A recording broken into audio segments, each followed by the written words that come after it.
여러분은 평생 믿고 산 사람에게 배신당한 적 있으신가요? 저는 3년 전 아내가 암 투병을 할 때 6kg가 빠질 정도로 간병을 했습니다. 그런데 아내가 완치된 후 제가 발견한 것은 다른 남자와 찍은 호텔 사진이었어요. 그리고 옷장 깊숙한 곳에서는 남편과의 인연을 끊어달라고 쓰인 부적까지 나왔습니다. 지금도 그 순간을 생각하면 손이 떨려와요. 17년간 오직 믿음 하나로 버텨온 결혼 생활이 이렇게 무너질 줄은 꿈에도 몰랐거든요. 그 충격적인 발견 이후 제 인생은 완전히 달라져 버렸습니다. 오늘 여러분들께 그 이야기를 들려드리려고 합니다. 사연을 시작하기 전 여러분께 꼭 부탁드리겠습니다. 구독, 좋아요, 알림 설정을 눌러주신다면 저에게 많은 힘이 될 것 같아요. 댓글로 저에게 응원글도 남겨주실 수 있으니 많은 격려 부탁드리겠습니다. 그럼 제 이야기를 들려드리도록 하겠습니다. 평범한 직장인이었어요. 제 이름은 김영철. 올해 52세입니다. 서울 관악구에서 17년간 한 여자만 바라보며 살아왔어요. 아내와 함께한 그 시간들은 제 인생의 전부였습니다. 처음 만났을 때부터 아내는 특별했어요. 웃을 때는 꽃이 피는 것 같았고, 화날 때는 태풍처럼 격렬했죠. 저는 그런 그녀의 솔직한 모습이 좋았습니다. 제가 워낙 소심하고 표현이 서툰 편이라 감정 표현이 확실한 아내가 오히려 매력적으로 느껴졌거든요. 신혼 때는 정말 행복했습니다. 작은 투룸집이었지만 둘이 함께 꾸며나가는 재미가 있었어요. 주말이면 손잡고 동네를 산책하며 우리 언제까지나 이렇게 행복하게 살자고 다짐하곤 했죠. 그때만 해도 우리의 사랑이 영원할 거라고 믿었어요. 당시 저는 중소기업에서 사무직으로 일했고 아내는 동네 미용실에서 일했습니다. 수입이 많지는 않았지만 둘이 합치면 충분히 살만했어요. 무엇보다 서로를 향한 믿음이 확고했거든요. 어떤 어려움이 와도 함께 극복할 수 있다는 그런 믿음 말이에요. 결혼 2년 차에 아들 하나를 얻었습니다. 아내가 임신했을 때 저는 정말 기뻤어요. 드디어 우리만의 가족이 생긴다는 생각에 매일 밤 아내 배에 손을 대고 아이와 대화를 나누곤 했죠. 아빠가 열심히 벌어서 좋은 환경에서 키워줄게 라고 약속했어요. 아이가 태어난 후에도 우리는 서로를 믿고 의지하며 살았습니다. 육아로 힘들 때도 있었지만 그럴 때마다 서로 격려하고 위로해주며 버텨냈어요.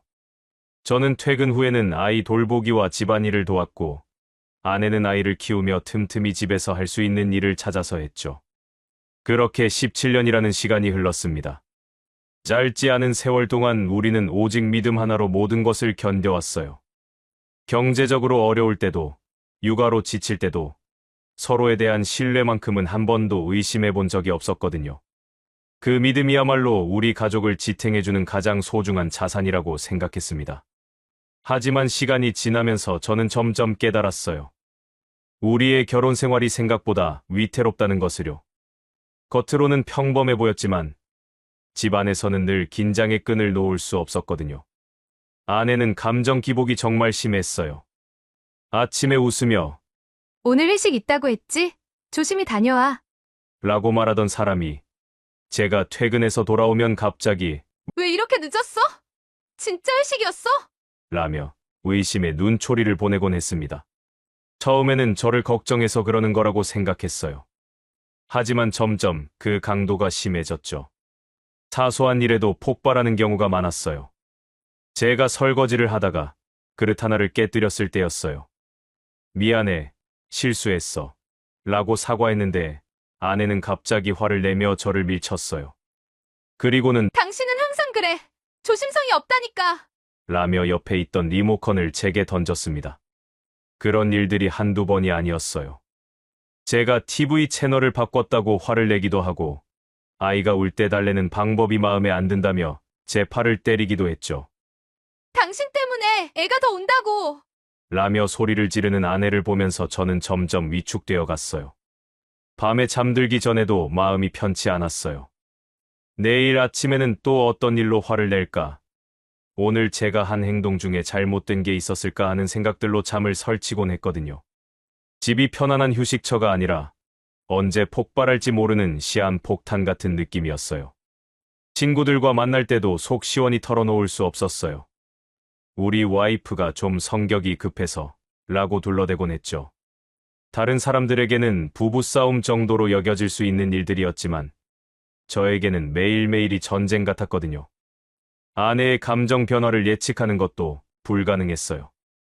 어제까지만 해도 기분이 좋아서 함께 웃으며 대화했는데 다음날 아침에는 제가 양치할 때 소리가 시끄럽다며 화장실 문을 쾅 닫고 나가버리기도 했죠. 내가 뭘 잘못했지? 라는 생각이 머릿속을 계속 맴돌았어요. 특히 힘들었던 건 아이 앞에서도 그런 모습을 보일 때였어요. 아직 어린 아들이 부모가 싸우는 모습을 보며 울먹이는 걸 지켜보는 것이 가장 마음 아팠거든요. 엄마, 아빠, 왜 싸워? 라고 묻는 아이에게 뭐라고 대답해야 할지 몰라 그저 괜찮다, 괜찮아 라고 말할 수밖에 없었어요. 그럼에도 저는 이 모든 것을 견뎌내려고 했어요. 결혼이라는 게 원래 이런 것이겠지. 모든 부부가 다 이런 어려움을 겪으며 사는 거겠지 하고 스스로를 위로하며 버텨왔습니다. 하지만 마음 한구석에서는 계속해서 불안감이 커져가고 있었어요. 그래서 우리의 결혼 생활은 늘 위태로웠던 것 같아요. 겉으로는 평범한 가정이었지만 그 안에서는 언제나 긴장감이 흘렀고 저는 매일매일 조심스럽게 살아가야 했거든요. 아이 때문에 참았던 시간들. 이런 상황이 계속되면서 저는 문득 어린 시절 제가 했던 다짐이 떠올랐어요. 부모님이 자주 싸우시는 모습을 보며 나는 커서 절대 결혼 안 할 거야.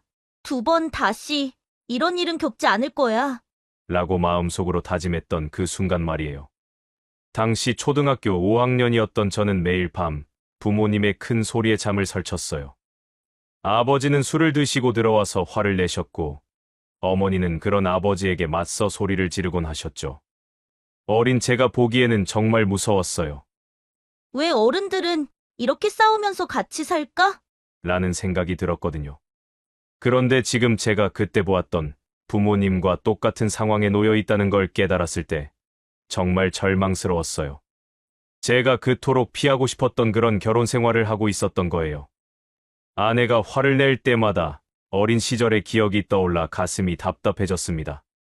몇 번이나 이혼을 생각해 봤어요. 더 이상 이런 생활을 계속할 수 없다고 느꼈거든요. 하지만 그때마다 저를 붙잡는 건 우리 아들이었어요. 아직 어린 아이가 아빠 없이 자라는 모습을 상상하면 가슴이 미어졌습니다. 아들이 5살 때였어요.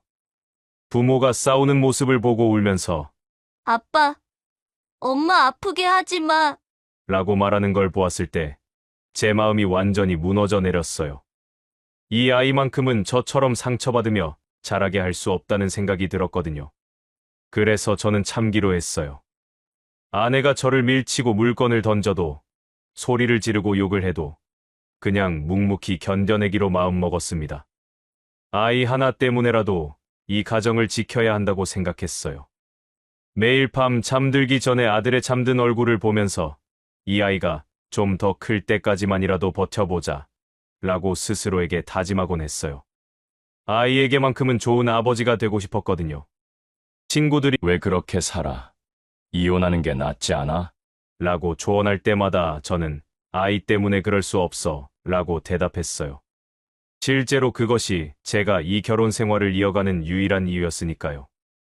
아이가 초등학교에 입학하고 중학생이 되고 고등학생이 되어가는 동안 저는 계속해서 참았어요. 그 긴 시간 동안 아내의 성격은 크게 달라지지 않았지만 저는 그냥 체념하고 살았습니다. 아들만 잘 키우면 된다는 생각으로요. 때로는 제 자신이 너무 한심하게 느껴지기도 했어요. 다른 남자들은 어떻게 살까? 나만 이렇게 참고 사는 건가? 하는 생각이 들 때마다 자존감이 바닥으로 떨어졌거든요.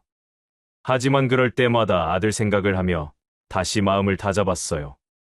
결국 17년이라는 긴 시간 동안 저는 아이 하나 때문에 참고 또 참으며 살아왔습니다.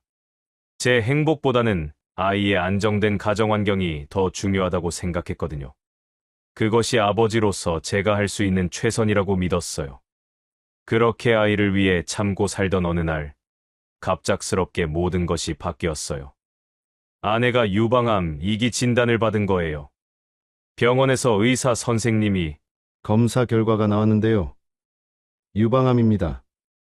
라고 말씀하시는 순간 세상이 무너지는 것 같았어요.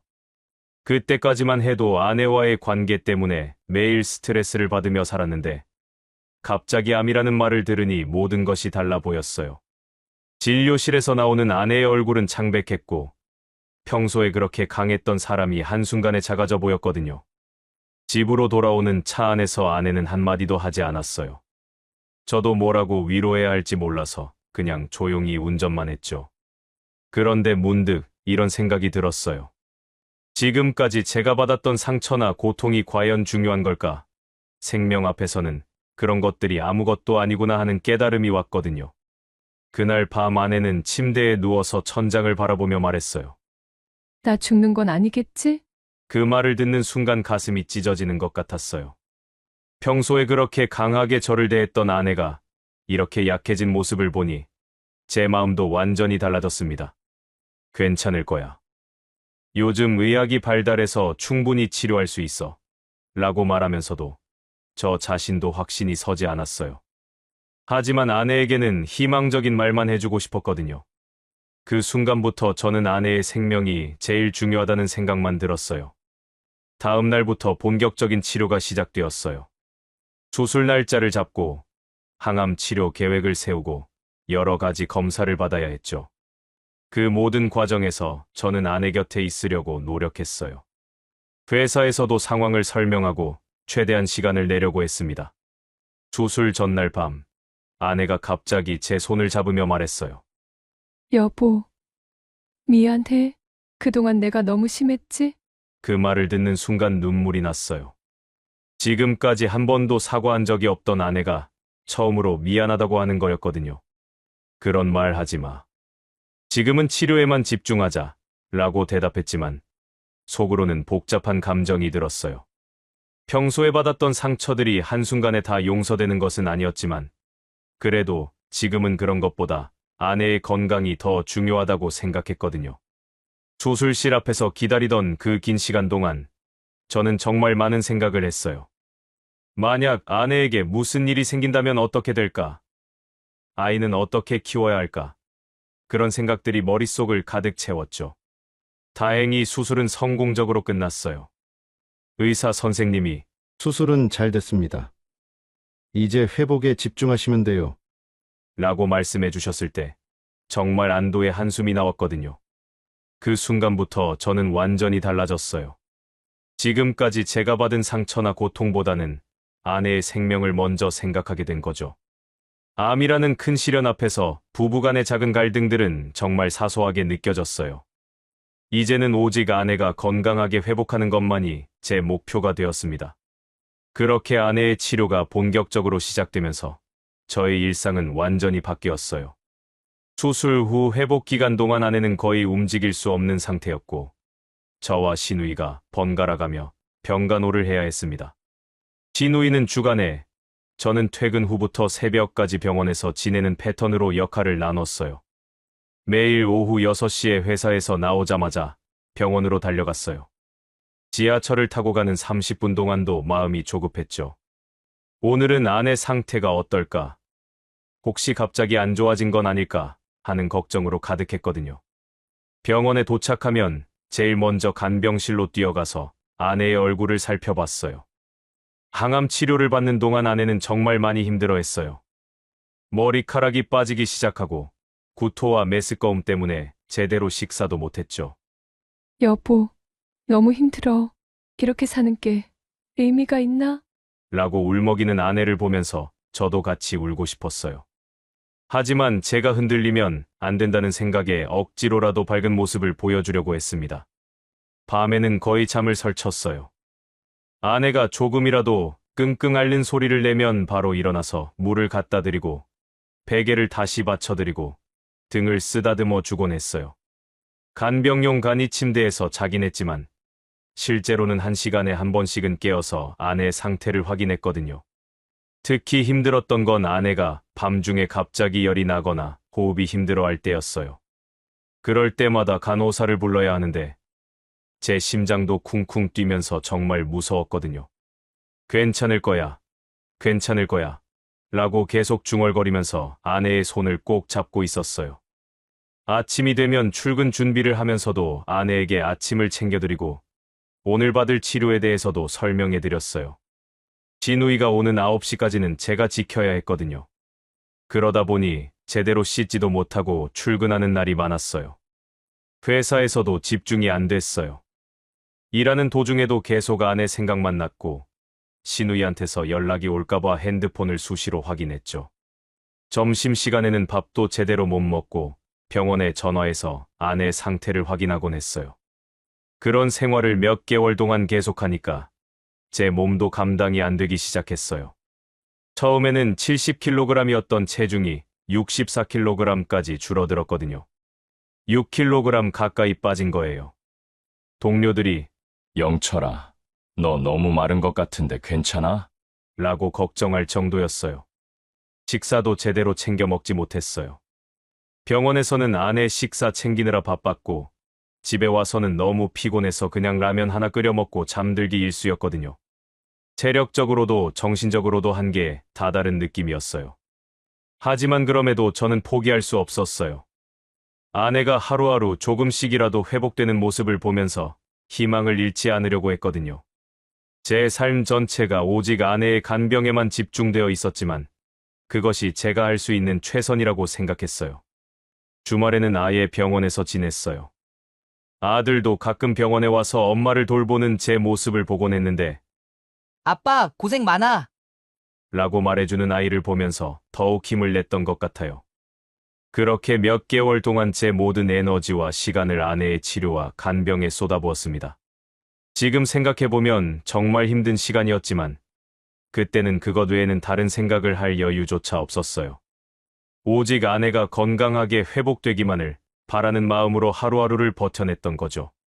이렇게 헌신적으로 간병했던 제가 과연 어떤 결말을 맞게 될까요? 아내의 치료 결과는 어떻게 되었을까요? 그리고 그 후에 제게 어떤 충격적인 일들이 기다리고 있었을까요? 뒷내용이 궁금하시다면 구독과 좋아요, 알림 설정을 꼭 눌러주세요. 댓글로 여러분의 예상도 남겨주시면 더욱 재미있을 것 같아요. 다음 이야기에서 더욱 놀라운 반전이 기다리고 있습니다. 그렇게 몇 개월간의 힘겨운 치료 과정을 거쳐 드디어 그날이 왔어요. 정기 검진을 받기 위해 병원에 갔는데 의사 선생님이 검사 결과를 보시더니 환한 미소를 지으며 말씀하셨거든요. 저와 아내는 긴장한 채로 의사 선생님의 입을 바라보고 있었어요. 치료가 매우 잘 되었습니다. 다행히 암세포가 모두 제거되었고 상태도 안정적이에요. 앞으로 5년간 정기 검진을 받으시면서 잘 지켜보시면 됩니다. 그 말을 듣는 순간 시간이 멈춘 것 같았어요. 몇 개월 동안 그토록 기다렸던 그 희망적인 소식이었거든요. 아내는 그 자리에서 펑펑 울기 시작했고 저도 눈물이 핑 돌았어요. 하지만 이상하게도 저는 기쁨보다는 안도감이 먼저 들었어요. 그동안 너무 긴장하고 불안했던 시간들 때문에 몸과 마음이 완전히 지쳐 있었거든요. 마치 몇 개월 동안 숨을 참고 있다가 마침내 숨을 쉴 수 있게 된 기분이었어요. 진료실을 나와서도 다리에 힘이 제대로 들어가지 않았어요. 복도 벤치에 앉아서 한동안 아무 말도 할 수 없었죠. 옆에 앉은 아내가 여보, 정말 괜찮아진 거야? 이제 치료 안 받아도 되는 거야? 라고 물어봤을 때도 고개만 끄덕일 뿐이었어요. 그제서야 지난 몇 개월간 제가 얼마나 많은 에너지를 쏟아부었는지 실감이 났어요. 체중이 6kg이나 빠진 것도 그렇고 밤마다 잠을 제대로 못 잔 것도 그렇고 회사 일에도 집중하지 못했던 것도 말이에요. 모든 것이 아내의 치료에만 집중되어 있었던 거죠. 집으로 돌아가는 길에 아내가 말했어요. 여보, 정말 고마워. 당신이 아니었으면 이렇게 회복할 수 없었을 거야. 그 말을 들으면서 그동안의 고생이 보상받는 기분이었어요. 비록 몸은 지쳤지만 마음만큼은 뿌듯했거든요. 사실 완치 선언을 듣고 나서도 바로 일상으로 돌아갈 수는 없었어요. 몇 개월 동안 극도로 긴장했던 상태에서 갑자기 긴장이 풀리니까 오히려 더 허탈한 기분이 들었거든요. 마치 마라톤을 뛰고 나서 갑자기 멈춘 것 같은 느낌이었어요. 그날 밤 집에서 아내와 함께 저녁을 먹으면서 이런 생각이 들었어요. 이제 정말 새로운 시작이구나. 그동안 병원과 집만 오가는 생활에서 벗어나서 다시 평범한 일상을 살 수 있겠구나 하는 기대감이 생겼죠. 아내도 많이 달라져 보였어요. 치료를 받는 동안에는 항상 불안해하고 예민했는데 완치 선언을 받고 나서는 표정이 훨씬 밝아졌거든요. 이제 정말 새 사람이 된 것 같아. 라고 말하며 웃는 모습을 보니 저도 덩달아 기분이 좋아졌어요. 그렇게 우리는 마침내 암이라는 큰 산을 넘었어요. 몇 개월간의 힘겨운 투병 생활이 끝나고 이제 정말 평범한 일상으로 돌아갈 수 있다는 희망이 생겼죠. 그때만 해도 저는 이것이 진짜 끝이라고 생각했어요. 의사 선생님께서 앞으로 정기 검진만 잘 받으시면 됩니다. 일상생활에는 전혀 문제 없고 5년간 잘 관찰해 보겠습니다. 라고 말씀해 주셨을 때 정말 모든 것이 해결된 것 같았거든요. 탈진한 몸이지만 마음만큼은 평안했어요. 하지만 그때의 저는 몰랐어요. 진짜 시련은 이제부터 시작이라는 것을 말이에요. 완치라는 기쁜 소식 뒤에 어떤 충격적인 진실이 기다리고 있는지 꿈에도 몰랐거든요. 그저 탈진한 몸을 겨우 붙잡고 안도의 숨을 내쉴 뿐이었습니다. 하지만 제가 기대했던 평온한 일상은 오래가지 못했어요. 아내가 건강을 되찾고 일상생활로 돌아간 지 몇 주가 지났을 무렵 제 인생을 송두리째 뒤바꿀 충격적인 발견을 하게 되었거든요. 그토록 헌신적으로 간병했던 제가 받은 것은 상상도 못한 배신이었어요. 그날은 평범한 토요일 오후였어요. 아내는 친구들과 만나러 나갔고 저는 집에서 쉬고 있었죠. 아내가 찾던 서류가 있다고 해서 침실 서랍을 뒤져보고 있었는데 서랍 깊숙한 곳에서 사진 한 장이 나왔어요. 처음에는 별 생각 없이 봤는데 자세히 보니 아내와 모르는 남자가 호텔 침실에서 찍은 사진이었거든요. 그 순간 머릿속이 하얘졌어요. 사진 속 아내는 제가 본 적 없는 표정으로 웃고 있었고 옆에 있는 남자와 너무나 자연스럽게 포즈를 취하고 있었어요. 이게 뭐지? 이게 정말 우리 아내가 맞나? 라고 중얼거리면서 사진을 계속 들여다봤어요. 손이 덜덜 떨렸어요. 그 사진이 찍힌 날짜를 보니 제가 아내를 간병하던 바로 그 시기였거든요. 제가 밤새 잠을 못 자며 아내 곁을 지키고 6kg이나 빠지도록 헌신했던 바로 그때 말이에요. 가슴이 찢어지는 것 같았어요. 사진을 든 채로 한동안 멍하니 앉아 있었어요. 지난 몇 개월간의 기억들이 주마등처럼 스쳐 지나갔거든요. 제가 회사에서 뛰어나와 병원으로 달려갔던 그 수많은 날들, 간병용 침대에서 잠을 설치며 아내를 돌봤던 그 밤들, 모든 것이 거짓이었다는 충격에 숨이 막혔어요. 더 충격적인 건 사진 뒷면에 적힌 글씨였어요. 아내의 필체로 사랑하는 준호 오빠와 함께. 라고 적혀 있었거든요. 그제서야 이것이 단순한 실수나 오해가 아니라는 걸 확실히 알았어요. 계획적이고 지속적인 불륜이었던 거죠. 그때부터 모든 것이 의심스러워지기 시작했어요. 아내가 치료 중에 오늘은 컨디션이 좋으니까 혼자 있어도 괜찮아 라고 말했던 날들, 갑자기 친구를 만나러 간다고 했던 날들, 모든 것이 이해되기 시작했거든요. 화가 나면서도 한편으로는 너무 허무했어요. 제가 그토록 사랑하고 헌신했던 사람이 저를 이렇게 배신할 수 있다니. 17년간 쌓아온 믿음이 사진 한 장으로 완전히 무너져 내렸어요. 그간 쌓아온 모든 것이 거짓이었다는 현실을 받아들일 수가 없었거든요. 아내가 집에 돌아올 때까지 저는 그 사진을 들고 거실에 앉아 기다렸어요.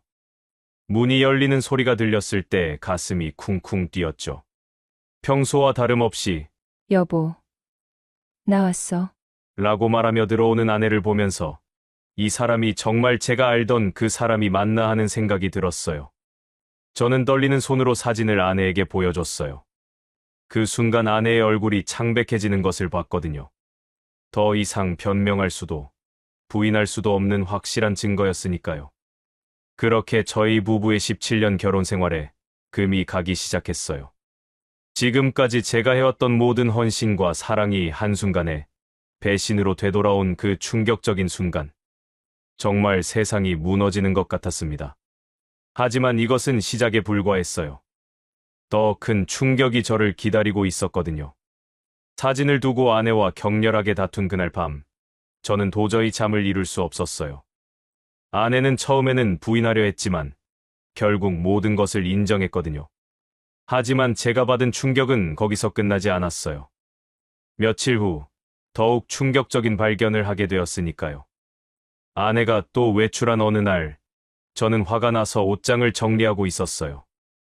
아내의 옷들을 보면서 이 사람이 정말 나를 사랑했던 적이 있을까 하는 생각이 들었거든요. 그런데 옷장 깊숙한 곳, 평소에는 손이 닿지 않는 구석진 자리에서 작은 봉투 하나를 발견했어요. 처음에는 그냥 약봉지인 줄 알았는데 열어보니 빨간 종이에 뭔가 글씨가 적힌 부적이 들어 있었어요. 자세히 보니 남편과의 인연을 끊게 해주소서. 라고 적혀 있었거든요. 그 순간 온몸에 소름이 돋았어요. 이건 정말 상상도 못한 일이었거든요. 부적을 본 순간 머릿속이 하얘졌어요. 사진 발견도 충격적이었지만 이건 차원이 다른 배신이었거든요. 단순한 불륜을 넘어서 저와의 인연 자체를 끊고 싶어 했다는 뜻이었으니까요.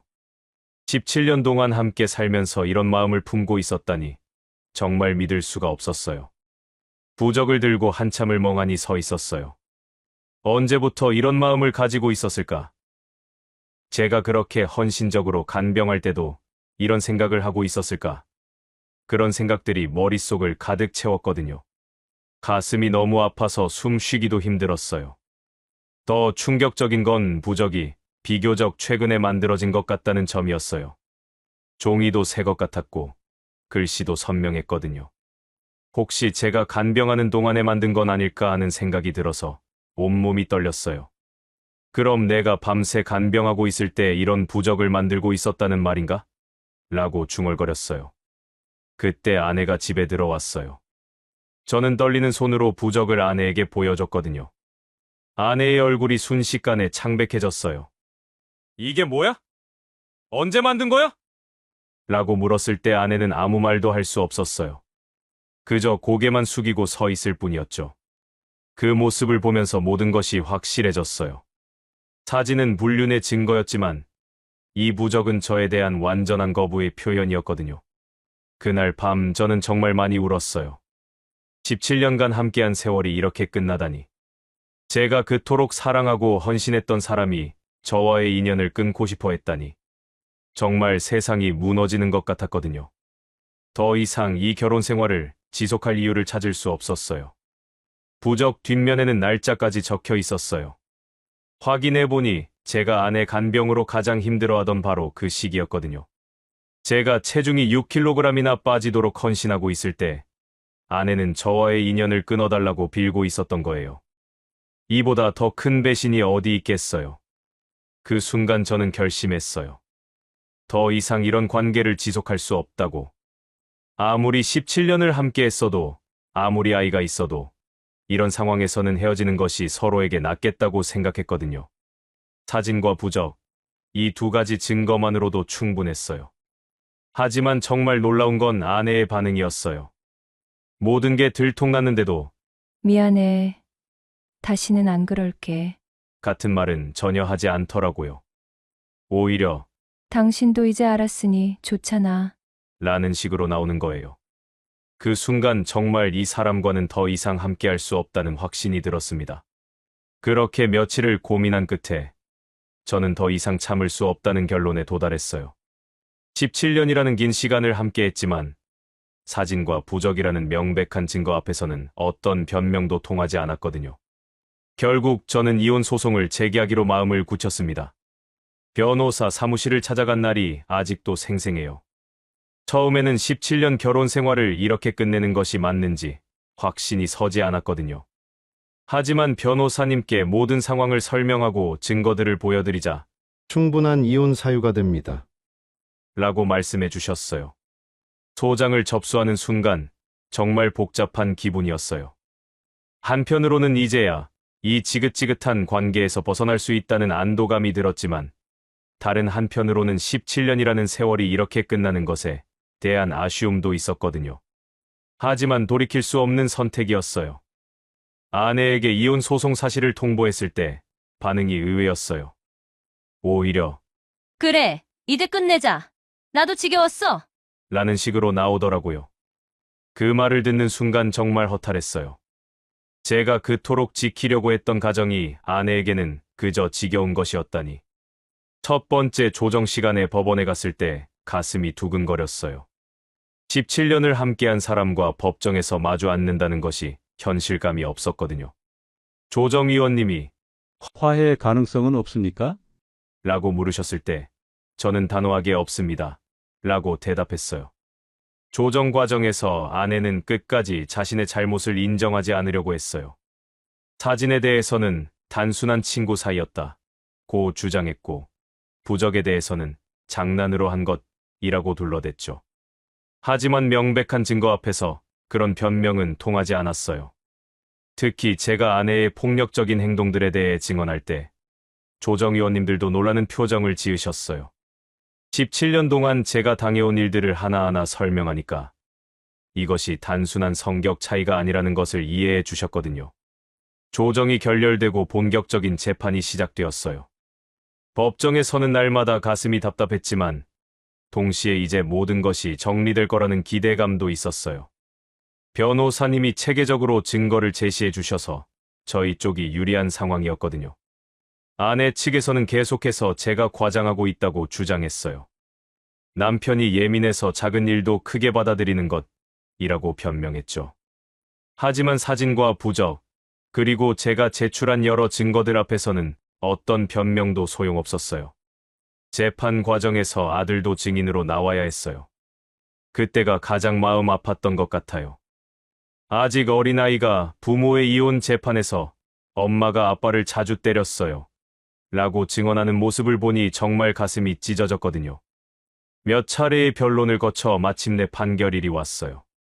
법정에 서서 판사님의 판결문을 들을 때 손이 덜덜 떨렸어요. 17년 결혼 생활의 마지막 순간이었거든요.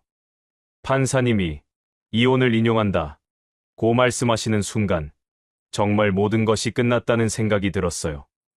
그렇게 저희 부부의 17년 결혼 생활은 법정에서 막을 내렸어요. 법원을 나오면서 뒤돌아보니 아내가 멀리서 서 있더라고요. 마지막으로 눈이 마주쳤을 때 무슨 생각을 하고 있는지 알 수 없었지만 저는 더 이상 미련을 두지 않기로 했어요. 이제 정말 새로운 시작이었으니까요. 판결문을 듣는 순간 정말 안도의 한숨이 나왔어요. 재판부에서는 아내의 폭력성과 외도 사실을 모두 명확하게 인정해 주셨거든요. 판사님이 피고의 지속적인 가정폭력과 불륜행위가 명백히 입증되었다 고 말씀하시는 것을 듣는 순간 17년 동안 제가 당한 모든 고통이 인정받는 기분이었어요. 특히 위자료 부분에서 재판부의 판단이 인상적이었어요. 처음 제가 청구한 금액보다 훨씬 높은 위자료를 인정해 주셨거든요. 판사님이 원고가 혼인 기간 중 겪은 정신적 고통의 정도가 상당하다 고 판단하셨다고 하더라고요. 그 말을 들으니 정말 눈물이 날 뻔했어요. 재산 분할에서도 제가 예상했던 것보다 훨씬 유리한 결과가 나왔어요. 보통은 반반으로 나누는 것이 일반적인데 재판부에서는 제 기여도를 70%로 인정해 주셨거든요. 원고가 가정 경제에 기여한 바와 피고의 잘못을 종합적으로 고려한 결과라고 설명해 주셨어요. 변호사님이 나중에 설명해 주시길 아내가 치료받는 동안 제가 보여준 헌신적인 간병도 크게 고려되었다고 하더라고요. 체중이 6kg이나 빠질 정도로 돌봤는데 그에 대한 보답이 불륜과 부적이었다는 점에서 재판부도 상당히 분노했다고 하셨어요. 이런 경우는 정말 드물다 고 말씀하셨거든요. 아내 측에서는 판결에 불복해서 항소하겠다고 했지만 변호사님은 항소해도 결과는 마찬가지일 것이라고 자신하셨어요. 증거가 너무 명확했거든요. 사진과 부적, 그리고 17년간의 폭력 행위에 대한 증언들이 모두 일관되게 제 주장을 뒷받침했으니까요. 재산 분할 과정에서 가장 다행이었던 건 집이었어요. 17년 동안 제가 대출금을 열심히 갚아왔던 그 집을 고스란히 제가 가져갈 수 있게 되었거든요. 아내는 나도 그 집에서 17년을 살았는데 라고 항의했지만 재판부에서는 원고의 경제적 기여도와 피고의 잘못을 고려할 때 당연하다 고 판단해 주셨어요. 아들의 양육권도 제가 가져갈 수 있게 되었어요. 처음에는 걱정이 많았거든요. 보통 어머니에게 양육권이 가는 경우가 많다고 들었었는데 이번에는 아내의 폭력성과 부도덕함이 인정되어서 제가 양육하는 것이 아이에게 더 좋겠다고 판단해 주셨어요. 양육비는 아내가 제게 지급하도록 결정되었어요. 보통과는 반대 상황인 거죠. 아내가 내가 왜 양육비를 줘야 하냐 고 항의했지만 재판부에서는 아이의 복리를 위해 당연한 조치라고 설명해 주셨어요. 법원을 나오면서 변호사님이 축하해 주셨어요. 이 정도로 완승한 이혼 소송은 정말 드물다 고 하시면서 17년간의 고생이 보상받은 것 같다 고 말씀해 주셨거든요. 그 말을 들으니 정말 가슴이 뜨거워졌어요. 사실 그때는 몰랐어요. 재판에서 이기는 것과 실제로 새로운 삶을 시작하는 것은 완전히 다른 문제라는 것을 말이에요. 법적으로는 모든 것이 정리되었지만 제 마음속에는 여전히 17년간의 상처가 남아 있었거든요. 하지만 적어도 공정한 판결을 받았다는 것만으로도 위안이 되었어요. 그날 밤 집에 돌아와서 판결문을 다시 읽어보면서 생각했어요. 이제 정말 새로운 시작이구나. 17년간의 고통스러운 결혼 생활이 끝나고 아들과 함께 새로운 인생을 살아갈 수 있게 되었다는 안도감이 밀려왔거든요. 재판부의 공정한 판결 덕분에 저는 당당하게 새 출발할 수 있게 되었습니다. 과연 이혼 후에 저는 어떻게 됐을까요? 17년간의 결혼 생활을 정리하고 아들과 함께 새로운 삶을 시작한 저에게는 또 어떤 일들이 기다리고 있었을까요? 궁금하시다면 구독과 좋아요, 알림 설정을 꼭 눌러주세요. 댓글로 여러분의 응원도 남겨주시면 더욱 힘이 될 것 같아요. 이혼 판결이 확정되고 몇 달이 지났어요. 아들과 함께 새로운 일상을 만들어 가면서 조금씩 평온을 되찾고 있었죠. 그런데 어느 토요일 오후, 평소처럼 시장에서 반찬거리를 사러 갔다가 정말 뜻밖의 만남을 하게 되었어요. 채소 코너에서 배추를 고르고 있는데 앞쪽에서 누군가 상인과 정겨운 대화를 나누고 있더라고요. 그 목소리가 어디서 들어본 것 같아서 고개를 들어보니 익숙한 뒷모습이 보였어요. 분명히 어디서 본 사람인데 도저히 기억이 나지 않았거든요. 그 사람이 돌아서는 순간 깜짝 놀랐어요. 다름 아닌 아내가 치료받던 병원에서 간호조무사로 일하던 최영숙 씨였거든요. 그때 그분이 얼마나 친절하게 저희를 도와주셨는지 생각나더라고요. 김영철 씨 아니세요? 라고 먼저 알아봐 주시는 바람에 더 반가웠어요. 영숙 씨도 저를 보자 환하게 웃으며 다가오셨어요. 몇 년 전 병원에서 봤을 때보다 좀 더 여유로운 모습이었지만 여전히 따뜻한 미소는 그대로였거든요. 정말 오랜만이에요. 그때 부인분은 잘 계시죠? 라고 물어보시는데 순간 어떻게 대답해야 할지 막막했어요. 사실 저희는 이혼했어요. 라고 말씀드리니까 영숙 씨 표정이 놀라면서도 안타까워 보이더라고요. 그런데 이상하게 위로받는 기분이 들었어요. 그분은 당시 저희 상황을 가장 가까이서 지켜본 사람 중 하나였거든요. 제가 얼마나 헌신적으로 간병했는지도 잘 알고 계셨고요. 시장 한복판에서 이런 이야기를 하기가 뭐해서 영숙 씨가 근처 카페에서 차라도 한잔하자고 제안해 주셨어요. 몇 년 만의 만남이라 서로 근황을 나누고 싶기도 했고 무엇보다 그때 일들을 함께 기억하는 사람과 이야기할 수 있다는 것이 반가웠거든요. 카페에 앉아서 이야기를 나누다 보니 영숙 씨도 몇 년 전에 남편을 잃고 혼자 지내고 계신다는 걸 알게 되었어요. 그래서인지 제 상황을 더 잘 이해해 주시는 것 같았어요. 그때 얼마나 열심히 간병하셨는지 저희 병원 직원들이 다 알고 있었어요. 라고 말씀해 주시더라고요. 특히 영숙 씨가 기억하고 있던 에피소드 하나가 정말 감동적이었어요. 제가 새벽에 아내가 갑자기 열이 나서 간호사실로 뛰어갔던 그날을 기억하고 계시더라고요. 그때 얼굴이 얼마나 간절했는지 정말 진심으로 부인을 사랑하는 게 보였어요. 라고 말씀하시는데 가슴이 뭉클했어요. 그런 기억들을 나누다 보니 자연스럽게 제가 겪었던 배신에 대한 이야기도 하게 되었어요. 영숙 씨는 정말 놀라시면서도 제 편이 되어 주시더라고요. 병원에서 봤던 저의 모습과 나중에 밝혀진 진실 사이의 간극이 너무 크다고 하시면서 정말 안타까워 하셨거든요. 시간 가는 줄 모르고 이야기를 나누다 보니 벌써 해가 지고 있었어요. 헤어지면서 영숙 씨가 혼자 아이 키우시느라 힘드실 텐데 가끔 연락드려도 될까요? 라고 물어보시더라고요. 저도 그런 분과 연락하며 지낼 수 있다면 좋겠다 싶어서 흔쾌히 연락처를 교환했어요. 집으로 돌아오는 길에 이상하게 마음이 따뜻해지는 느낌이었어요. 몇 달 동안 혼자서만 끙끙 앓고 있었는데 제 상황을 이해해주는 사람을 만났다는 것만으로도 큰 위안이 되었거든요. 특히 그분이 당시 제 모습을 기억하고 있다는 것이 정말 고마웠어요. 그렇게 시장에서의 우연한 만남이 제 인생의 새로운 전환점이 될 줄은 그때는 몰랐어요. 단순히 반가운 옛 지인을 만났다고 생각했을 뿐이었거든요. 하지만 인생이란 정말 알 수 없는 것 같아요. 가장 예상치 못한 곳에서 가장 소중한 인연이 시작되기도 하니까요. 그날 이후로 영숙 씨와 자주 연락하게 되었어요. 처음에는 안부 정도만 묻는 가벼운 문자였는데 점점 서로의 일상을 나누는 깊은 대화로 발전했거든요. 특히 아이 키우는 이야기나 혼자 사는 어려움에 대해서는 서로 많이 공감할 수 있었어요. 몇 주 후에 영숙 씨가 직접 제안해 주셨어요. 시간 되실 때 다시 한번 차라도 마시면서 이야기해요. 라고 하시더라고요.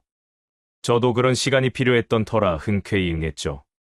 이번에는 좀 더 조용한 카페에서 만나기로 했어요. 그날 카페에서 나눈 대화는 정말 특별했어요. 영숙 씨가 당시 아내가 치료받을 때의 기억을 더 자세히 들려주시더라고요. 매일 퇴근하고 병원으로 뛰어오던 모습이 아직도 눈에 선해요. 라고 말씀하시면서 눈시울을 붉히시는 거예요. 특히 제가 밤새 간병하던 모습에 대해 이야기할 때가 가장 감동적이었어요. 영숙 씨 말씀으로는 간호사들 사이에서도 제가 화제였다고 하더라고요. 그렇게 헌신적으로 돌보는 남편은 정말 드물다고 다들 얘기했다는 거예요. 그 말을 들으니 제 마음도 뭉클해졌어요. 그때 보면서 저도 많이 감동받았어요. 정말 진심으로 부인을 사랑하는 게 보였거든요. 라고 말씀하시는 영숙 씨의 눈빛이 예전과 달라 보였어요. 단순히 동정이나 연민이 아니라 뭔가 더 깊은 감정이 담겨 있는 것 같았거든요. 그날부터 저희 관계가 조금씩 달라지기 시작했어요. 영숙 씨가 제 진심을 이해해 주신다는 것이 너무 고마웠고, 동시에 저도 그분의 따뜻한 마음에 점점 끌리게 되었거든요. 17년 동안 받지 못했던 이해와 공감을 영숙 씨에게서 느낄 수 있었어요. 몇 차례 더 만나면서 자연스럽게 서로에 대해 더 많은 것을 알게 되었어요. 영숙 씨는 5년 전에 남편을 암으로 잃고 혼자 살고 계셨는데 그 과정에서 겪었던 아픔과 외로움이 저와 비슷했거든요.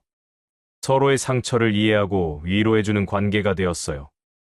어느 날 영숙 씨가 조심스럽게 말씀하시더라고요. 솔직히 말하면 그때부터 마음에 담아두고 있었어요.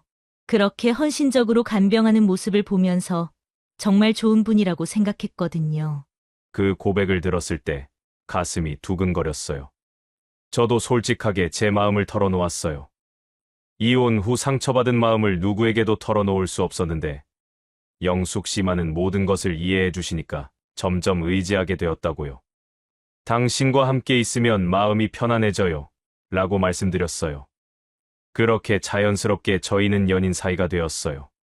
급작스럽거나 무리한 것이 아니라 서로의 아픔을 이해하고 위로하는 과정에서 자연스럽게 발전한 관계였거든요. 17년 만에 처음으로 진정한 이해와 공감을 바탕으로 한 사랑을 하게 된 거예요. 영숙 씨는 제가 과거에 받았던 상처에 대해서도 진심으로 공감해 주셨어요. 아내의 폭력이나 불륜에 대한 이야기를 할 때마다 정말 많이 힘드셨겠어요. 라고 말하면서 제 손을 꼭 잡아주시곤 했어요. 그런 따뜻함이 제 상처를 조금씩 치유해주는 것 같았거든요. 아들도 영숙 씨를 좋아했어요. 처음 소개했을 때 조금 어색해하긴 했지만 금세 친해져서 영숙 이모라고 부르며 따랐거든요. 아이에게도 따뜻하게 대해주시는 영숙 씨를 보면서 이분이야말로 진정한 가족이 될 수 있는 분이라는 확신이 들었어요. 그렇게 저희는 서로의 상처를 치유해주며 새로운 사랑을 키워나갔어요. 과거의 아픔 때문에 사랑을 두려워했던 제가 영숙 씨 덕분에 다시 사랑할 용기를 얻게 된 거죠. 정말 인생은 어떻게 될지 모르는 것 같아요. 병원에서의 그 짧은 인연이 몇 년 후 이렇게 아름다운 사랑으로 발전할 줄은 꿈에도 몰랐거든요. 영숙 씨는 제가 가장 힘들었던 시기에 모든 것을 지켜본 분이었기에 제 진심을 가장 잘 이해해 주실 수 있었던 것 같아요. 지금까지 제 이야기를 들어주신 여러분들께 마지막으로 하고 싶은 말이 있어요. 17년간의 결혼 생활, 그리고 그 끝에서 맞닥뜨린 배신과 상처, 그리고 새로운 사랑까지. 정말 파란만장한 인생이었지만 지금 돌이켜보면 모든 것이 의미가 있었던 것 같아요. 진심을 다한 희생이 돌아온 것이 배신일 때 정말 세상이 무너지는 것 같았어요. 제가 6kg이나 빠지도록 헌신했던 그 시간들이 모두 헛된 것처럼 느껴졌거든요. 하지만 그 상처를 통해서 저는 누굴 믿어야 할지, 어떤 사랑을 해야 할지를 배우게 되었어요. 과거의 저는 무조건적인 희생이 사랑이라고 생각했어요. 아내의 폭력도, 감정 기복도, 모든 것을 참고 견디는 것이 좋은 남편의 도리라고 믿었거든요. 하지만 진정한 사랑은 서로를 존중하고 이해하는 것에서 시작된다는 걸 이제야 깨달았어요. 영숙 씨와 함께하면서 느끼는 것은 정말 다른 차원의 행복이에요. 서로의 아픔을 이해하고 서로를 위로하고 함께 웃을 수 있는 그런 관계 말이에요. 오늘 하루 어땠어? 라고 물어보는 그 한마디에서도 진심이 느껴지거든요. 하지만 인생이란 참 신기한 것 같아요. 그토록 절망적이었던 순간들이 결국 저를 더 나은 곳으로 이끌어 주었거든요. 만약 그 배신을 경험하지 않았다면 지금의 소중함을 이렇게 깊이 느낄 수 있었을까요? 결국 제 진심은 다른 방식으로 보답받고 있다는 생각이 들어요.